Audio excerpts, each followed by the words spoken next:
What is up, everyone? Welcome back to another episode of Check the Kick. I'm the host, Devin. Sherdog.com is the website. And we're coming off of a week of no fights. I'm starting to stand outside the local grocery store. I'm scratching a little more. I may have a cup with some change that I'm shaking. Anyone got a fight they can spare? I'm totally kidding, but I am feeling for some good MMA at this point. Yeah, there was the Ryzen card.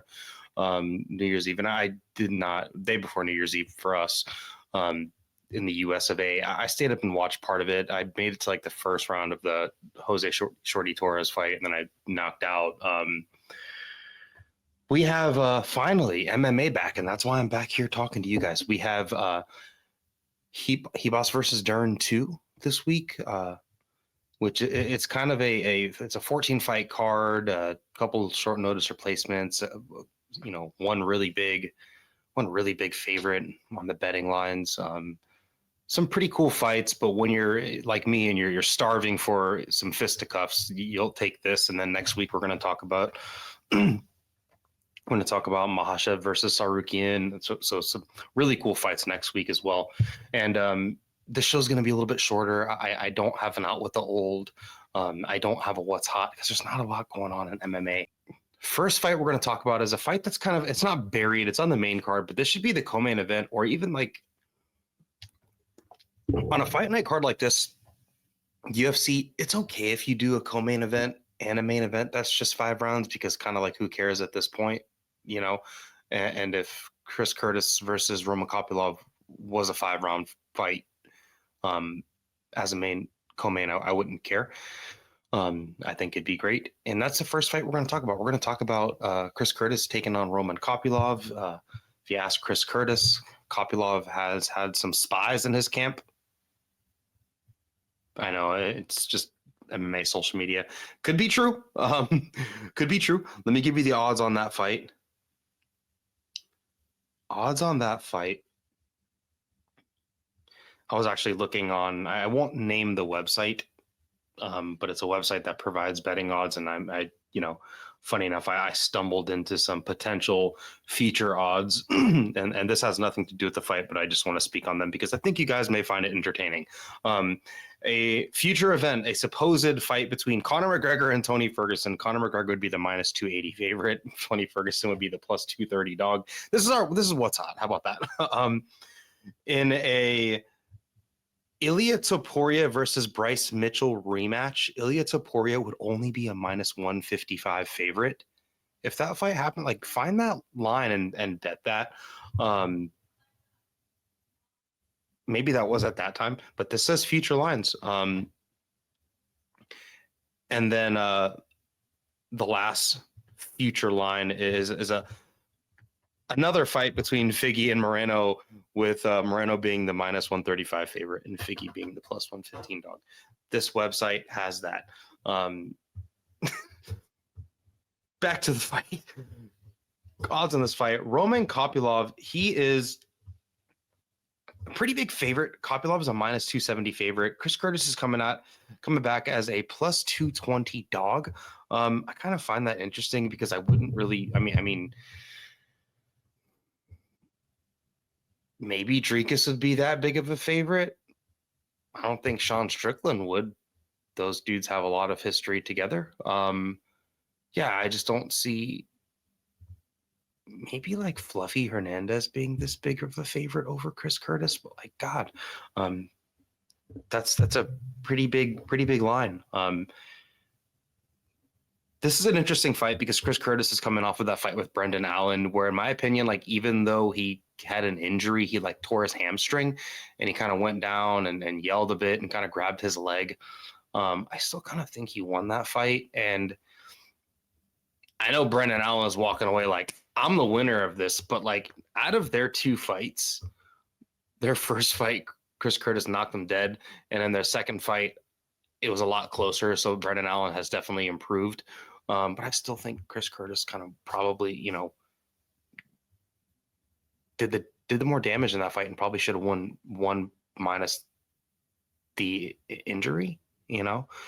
If we're fighting and I slip and fall and I roll my ankle and I go to the ground grabbing my leg and the fight, ends there. I don't know. That's not damage that was damage incurred in the bout, but it wasn't damage taken from my opponent. Like he didn't punch me. I just slipped on a banana peel. Kind of the case in the Chris Curtis fight. I won't argue that. I'm not going to argue that Brendan Allen won that fight. Before that, Chris Curtis has been on a kind of, he's been out for a bit, and he's not young. He's 37. He's getting close to like almost 50 pro fights. He's 31-11. Like, he had that really close split decision to Marc-Andre Barriault, where like his issue was he just kind of like hung back, and he's got that veteran thing where like if he's not getting lumped up and you're not like putting him on the back foot, if you're just willing to go tit for tat with him, he'll do that. Prior to that was that no contest, that clash of heads from Nasruddin Imavov. Imavov looked so much bigger than Curtis in that fight, and Curtis was doing well, but it's not like Imavov wasn't probably winning. Before that, he lost that. This poor dude is a victim of some bad decisions, because like I thought he also beat Kelvin Gastelum pretty clearly, and like the replay shows the head clash is what kind of hurt Chris Curtis in that fight. So yeah, God, I feel like looking back, really his clearest and cleanest loss in the UFC was that Jack Hermanson fight, where he came off that Rodolfo Vieira fight. He was looking great. And then like he just couldn't deal with the outside footwork of Jack Hermanson. Roman Kopylov, he's a dude that has, he lost to Fluffy Hernandez. No shame in that. Fluffy Hernandez might be the best middleweight in the UFC right now. You could totally argue that point. Last time out, he beat Cesar Almeida, who's also on this card.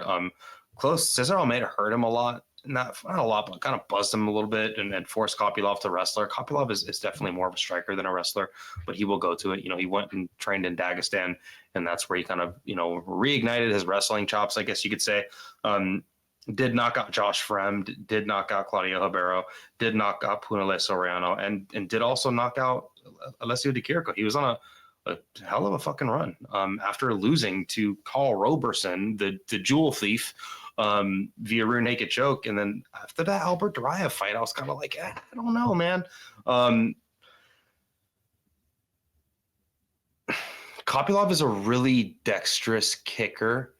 He's got a kicking game that is kind of similar to Umar Nurmagomedov as far as like speed and variance. He'll head kick. He's got really good body kicks, a decent leg kicking game.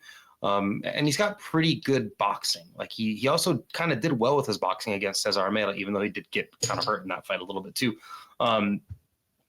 He is definitely faster than Chris Curtis. He is, I would say, equally dangerous on the feet. I would say maybe Chris Curtis is a little bit more dangerous on the feet if they're in a boxing range, just because he's more comfortable at a boxing range. Number one, just because he's a fucking veteran.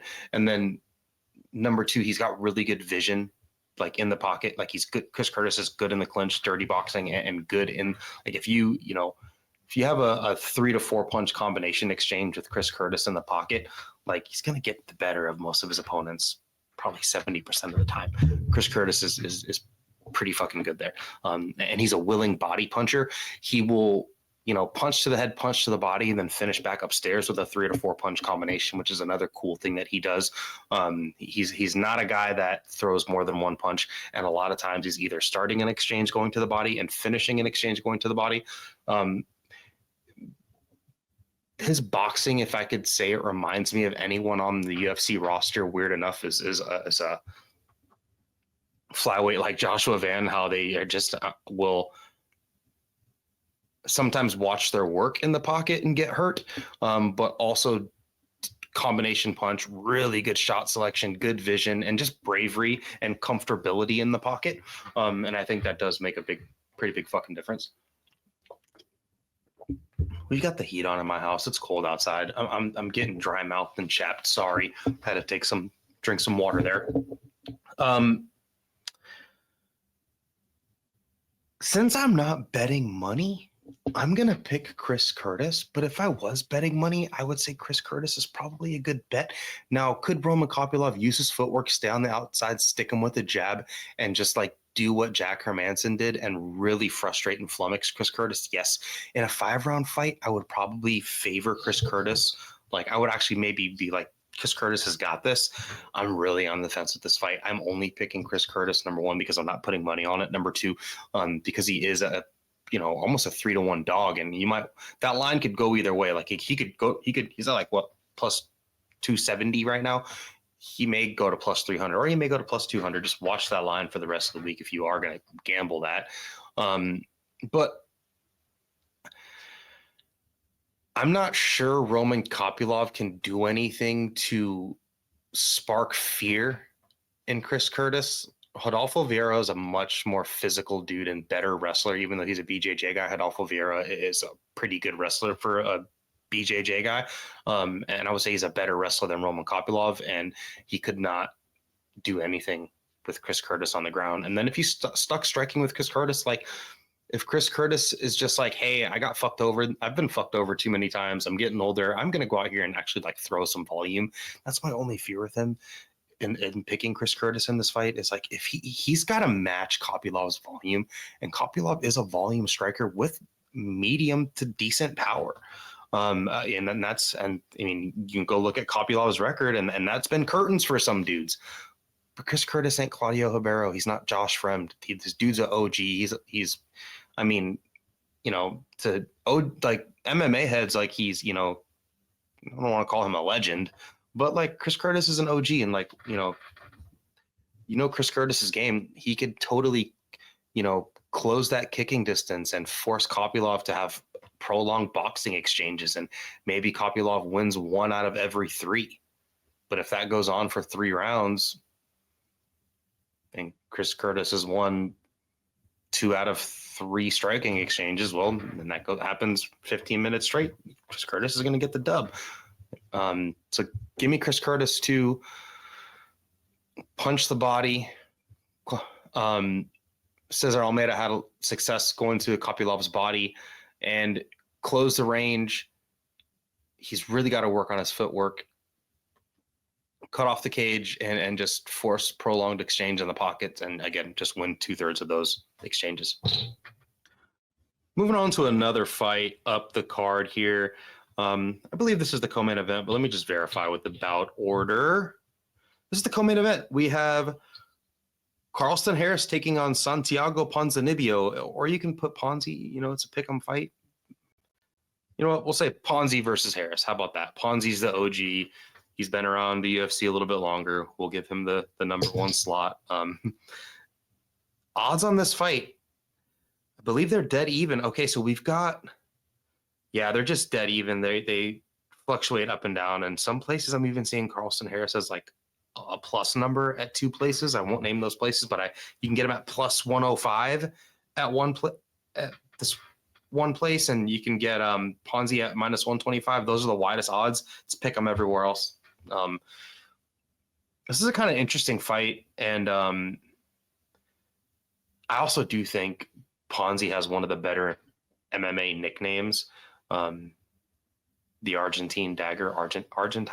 He's from Argentina. But this dude, Ponzi, he doesn't. You go to Sherdog.com and you look up Ponzinibbio's record and you start looking at, his wins over Neil Magny, crushing him. I mean, like a 10.0 version of what like Ian Gary did to him. If you're a newer fan, kind of pushed him up against a cage, battered him with kicks, then battered him with his boxing. And the Mike Perry win, the Gunnar Nelson knockout, the Nordine Taleb win, knocking out Court McGee. He was like one of the first people to knock out Court McGee. He beat Sean Strickland, and he's just been in the UFC forever. Like, he lost his UFC debut to Ryan LaFleur in 2013. Then he went on a 2-fight win streak. Then he lost to Lorenz Larkin. He got knocked out. Then he came back and won 2 fights in a row by knockout. on a 7-fight win streak, and then he, came back after that 3-year hiatus and then got freaking deaded by the Leech and looked really terrible. And then he came back and fought Miguel Baeza and looked okay there, but we saw what happened to Baeza.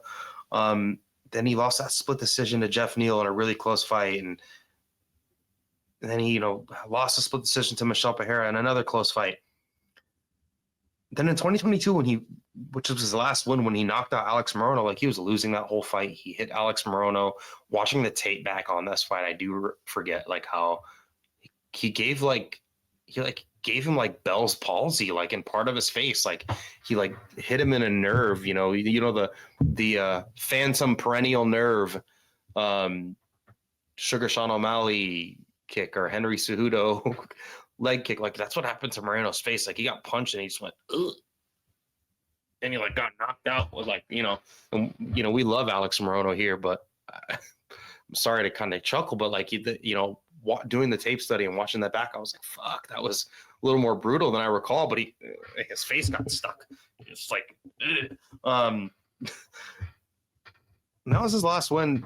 And Ponzi had these really bad illnesses where he got like staph infection really bad and became like severely ill. He came back in 2023 after the Alex Morono win and got knocked out by Kevin Holland. And then his last time out earlier this year, he lost him with some Salikov in a split decision. It's kind of crazy. Like you start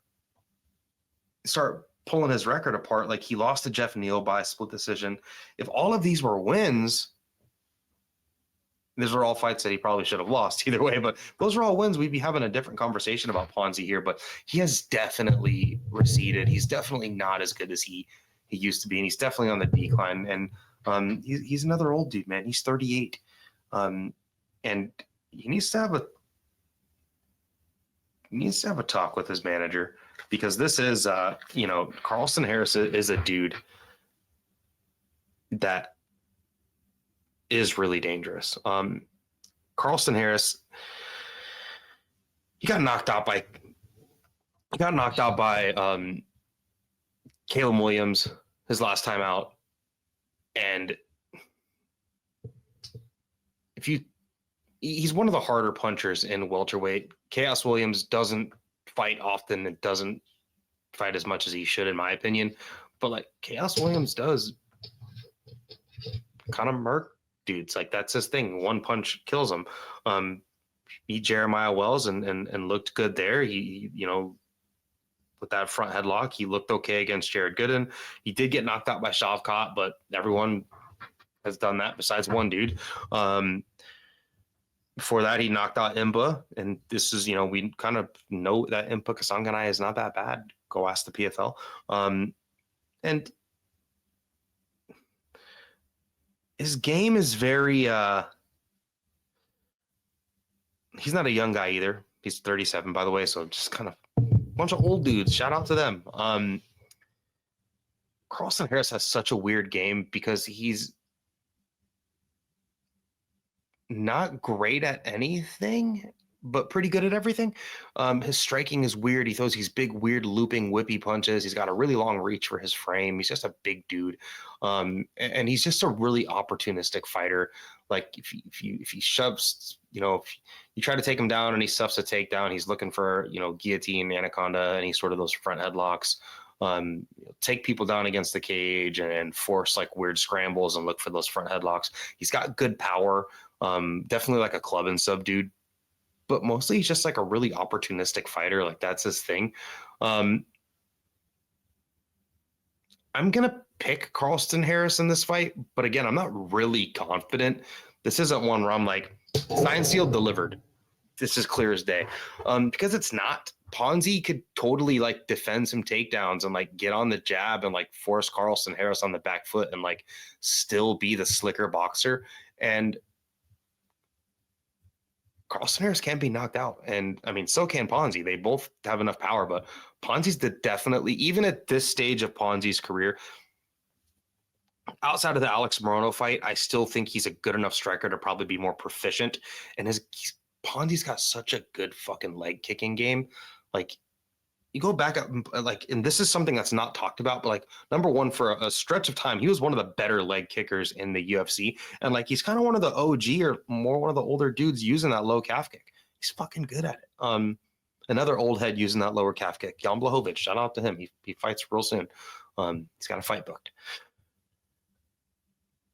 Give me Carlston Harris, though. I could see Ponzi giving him problems, pushing him on the back foot, sticking him with the jab, pushing him up against the cage, chopping at the legs, using his boxing, using his combinations. But I just don't think Ponzi's as durable as he used to be. Carlston Harris is such an opportunistic dude where, like, if he wins, he usually wins by finish. I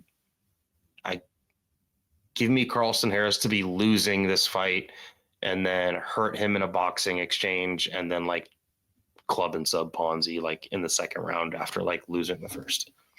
Moving on to the main event, we have Amanda Ribas taking on Mackenzie Dern. This is a rematch. Their first bout took place, and I should just have this memorized off the top of my head. I don't.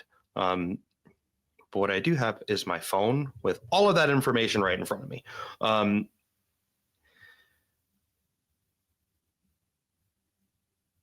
And she took on, Mackenzie Dern, October 12th of 2019 on UFC Fight Night 161. Joanna Jędrzejczyk versus Michelle Waterson. And she won that fight via decision.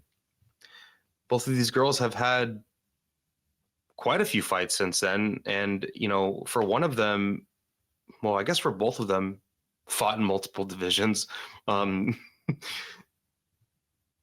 Amanda Ribas is out here getting main events back to back. Shout out to her. You know, she looked okay against Rose. Let me give you the odds because I need to be professional. I'm sorry. Odds on this fight: Amanda Ribas is the favorite, minus 205. Mackenzie Dern is the underdog, plus 170. This is a really weird fight because both of them have fought like a ton of people since, the who's of divisions, and especially for Ribas, for multiple divisions, like, you know, a fucking war with Macy Barber, absolute war where she herself got knocked out late into the second round. That was on the Emmett versus Topuria fight night, which another, like, I'm going to screenshot this because I'm going to go back and watch this fight card because I want to watch that fight again. And I also want to watch Topuria versus Emmett, and they happened on the same night. That's awesome. Topuria versus Emmett was fucking an incredible performance from Ilia Topuria. You know, she had that fight with Luana Pinheiro back in the end of 2023 in November, and she looked great, was piecing her up against the cage, hurt her, and then hit her with that really fucking cool spinning wheel kick and knocked her out, like flattened her against the cage late with like less than 10 seconds left in the third round. That was really fucking cool. You know, beat Viviane Araujo, beat Caitlin, or lost via split decision to Caitlin Chukagian in a very Chukagian fight. She beat Viana Jandiroba. Like, you know, she lost to Marina Rodriguez via TKO, but she was on a hell of a streak. Like, you know, the famous tattoo of the Emily Whitmire her dad has, Mackenzie Dern, Randa Marcos, Paige Van Zandt. It was really funny when the UFC kind of like, we're done with Paige Van Zandt. You're going to go fight our little young killer and Amanda Ribas. Mackenzie Dern, you know, last time out, she had a really close fight with Lupi. Before that, she lost to Amanda Lemos. Before that, she got knocked out by Andrade. So she fought the two hardest punchers in this division. And unfortunately for her, she's fighting another pretty hard puncher in Amanda Ribas. She looked really good against Angela Hill. And I think by far that's her like best performance, even outside of like the Nina Ansaroff back in 2021 or herself beating. It's funny that both of these girls beat the number one contender and neither of them are close to a title shot. But all of them would probably, I don't know. I'd feel like maybe not Dern, but I feel like Ribas would give Zhang Weili a better fight than Viana Jandiroba. Anyway,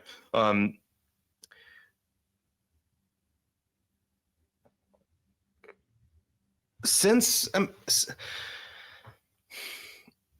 looking at this fight, when the first fight Ribas was the dog and kind of went out there and I could go through their records, but if you're listening to the show, you know their records. I'm not going to go pick apart their records to play MMA math. I'm just going to break down the fight. I'm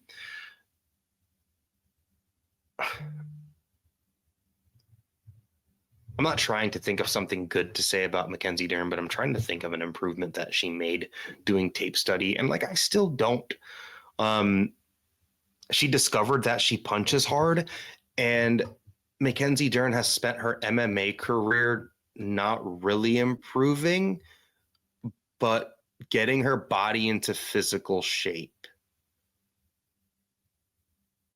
I think she spent more time concerned about the weight cut and concerned about physical shape than actually improving. And I don't know if she's ever cared to improve. Like, she was under one of the better striking coaches and boxing coaches in Jason Perillo. And like, I don't think that's a slight against Perillo. I just think that shows you about Mackenzie Dern.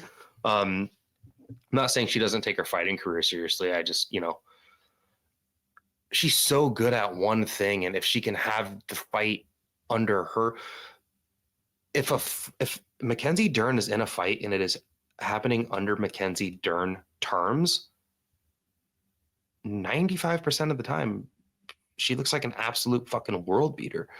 Her problem is it only happens in 30% of her in cage time in the UFC. Like, she's not good at imposing her will. No, but in reality, she's just not good at forcing her game on her opponents, and that's her big fucking downside.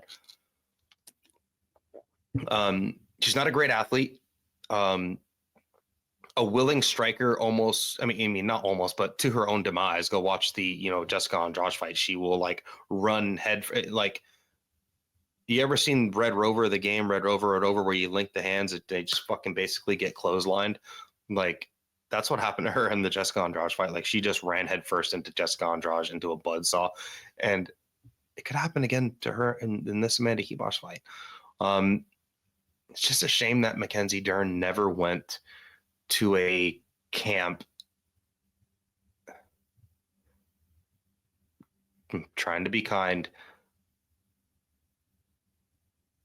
Seems like she's made her MMA career into being a famous fighter and chilling on the beach in Southern California and not like honing tons of skills and trying to be the best fighter that she can be. I think she just figures, fuck it. This is my, this is my toolbox. These are the tools that I have in it. And if I can't do the job with these tools, I'm not going to go buy more tools. Like, I just can't get the job done. I think that's kind of what she's, kind of from what it looks like. That's what the tape study tells me. I'm just not.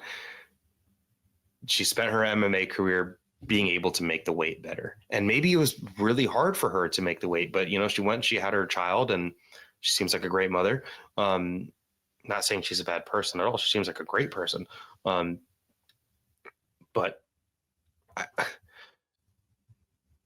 for her, maybe it's just mostly always been about making the weight. For Amanda Ribas has never had problems making 125, but she's not, 115. She's not small either. She's actually a big 115er, and she's kind of gone back and forth. I read through, her record, and she's beat good names at 125, like names like Viviane Araújo. And, even though she got knocked out by Macy Barber, she put Macy Barber through fucking hell in that fight. I just don't see how this fight is any different. The only difference is both of them have accrued more damage. Like, both of them got knocked out by some of the harder punchers in this division in Marina Rodriguez and Jessica Andrade.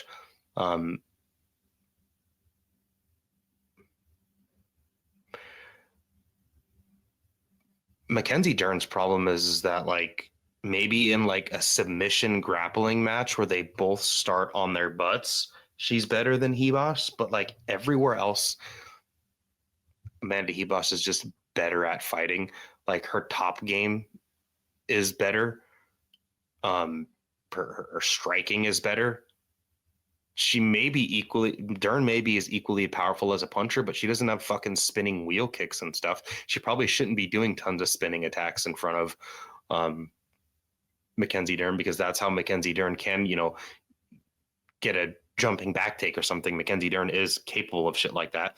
And one thing about Mackenzie Dern is she does fucking go for it. Like that's one, hate her or love her, like,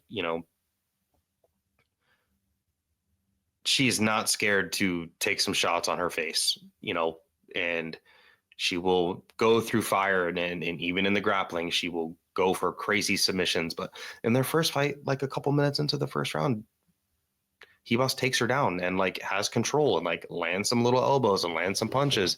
And I'm just like, that's not good for Dern. She's willing to meet her there. And Dern is a harder puncher. She's got better footwork. She understands angles more. And maybe Dern can leap in and hit her with some power and make her respect it, because Dern has, they've both taken a fuck ton of damage since the last time they fought. And Ribas maybe has even taken more, especially with her ventures up to 125, getting knocked out by Macy Barber and also knocked out by Marina Rodriguez. But Dern is even more defensively porous. When she gets hit, she's like physically bothered by it. And that's another thing. And Ribas is not scared to go into the fire and like meet you in the pocket with a brawl. Like, there's a reason why she's favored again. Kind of surprised this fight's happening again, but I'm just like thinking the UFC's like, these are two big names. We need a fight card to happen. It's probably why they threw it together. But yeah, give me Ribas to win a decision here. Maybe she knocks her out late into the fight, but 5 rounds also gives Dern just more opportunity. Like, the longer you're in a cage with Dern, the more opportunity she does have to hit you with like some sort of shiesty submission. But Ribas is willing to fight smart. She can be so mean in there. She's got a good jab. She's got volume. She went tit for tat with Rose Namajunas and only lost the fight due to like making bad decisions, not like Rose Namajunas looking awesome. If she can have that fight again with Dern, it's just curtains for Dern. Give me Ribas by 49-46 decision, where like maybe in one round there's like a moment where like, maybe Dern's gonna do something. She's got her back here, and she just like gets back control for 3 minutes of like the third round, and then Ribas just goes back to winning again. Ribas by decision or late stoppage. That's the show, guys. Thank you so much for tuning in. I'm happy to be back. 2025 is going to be a dope year for all of us. Thank you so much for tuning in, and enjoy the fights.